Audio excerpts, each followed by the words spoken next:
Hello అండి. నేను మీ Shashi. Welcome to Shashi's cuisine. ఈరోజు వీడియోలో అయితే టమాటో సాంబార్ని ఎలా తయారు చేయాలో చూపించబోతున్నానండి. ఈ టమాటో సాంబార్ ఇడ్లీ, దోశల్లోనూ ఆల్ టైమ్ ఫేవరెట్ సాంబార్ అండి. సూపర్గా ఉంటుంది.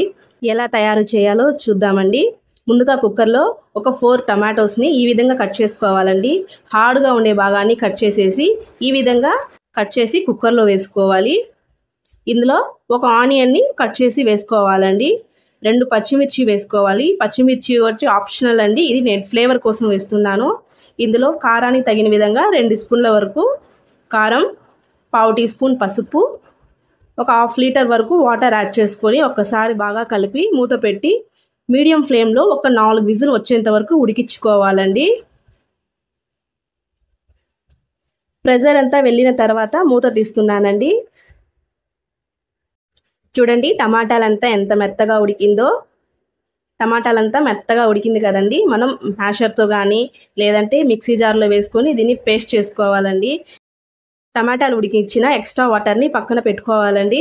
మనం పోపు వేసేటప్పుడు ఈ వాటర్ అందులో యాడ్ చేసుకుందాము. చూడండి పేస్ట్ని ఈ విధంగా పట్టుకోవాలి. మరీ మెత్తగా కాకుండా ఈ విధంగా కొంచెం కోర్సుగా మనం పేస్ట్ చేసి పెట్టుకోవాలి. కుక్కర్లో 2 స్పూన్ల వరకు ఆయిల్ వేసుకొని ఆయిల్ వేడయ్యాక ఇందులో పోపు దినుసులు వేసుకోవాలి. దంచిన వెల్లుల్లి వేసుకొని 1 నిమిషం పాటు ఫ్రై చేసుకోవాలి. ఇవి ఫ్రై అయిన తర్వాత మనం టమాటాలు ఉడికించాం కదండి, ఆ వాటర్ని ఇందులో యాడ్ చేసుకోవాలి. ఆ వాటర్ యాడ్ చేసుకున్న తర్వాత మనం మిక్సీ జార్లో పేస్ట్ చేసుకున్న టమాటా పేస్ట్ని కూడా ఇందులో యాడ్ చేసుకొని ఒకసారి అంతా బాగా కలుపుకోవాలి. ఈ సాంబార్ అనేది మనకి పలుచగా కావాలి కాబట్టి ఇందులో ఒక 1/2 లీటర్ వరకు వాటర్ యాడ్ చేసుకోవాలండి.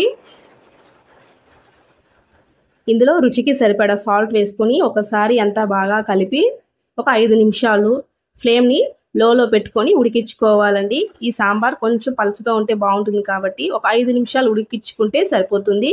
చూడండి సాంబార్ అనేది బాగా ఉడికింది కదా. ఇందులో 1/2 టీ స్పూన్ వరకు ఇంగువ, కొద్దిగా కరివేపాకు, కొద్దిగా కొత్తిమీర వేసుకొని కలుపుకుంటే మన టమాటో సాంబార్ రెడీ అండి. ఈ టమాటో సాంబార్ వేడివేడిగా ఇడ్లీ, దోశల్లో సర్వ్ చేసుకుంటే టేస్ట్ అనేది చాలా అంటే చాలా బాగుంటుందండి. మీరు కూడా ఒక్కసారి ఈ రెసిపీ ట్రై చేసి ఎలా ఉందో నాకు కామెంట్ చేయండి. ఈ వీడియో నచ్చినట్లయితే లైక్ చేసి ఫ్రెండ్స్ అండ్ ఫ్యామిలీకి షేర్ చేయండి. మరిన్ని వీడియోస్ కోసం శశీస్ క్యుజైన్ని సబ్స్క్రైబ్ చేసుకోండి. Thank you.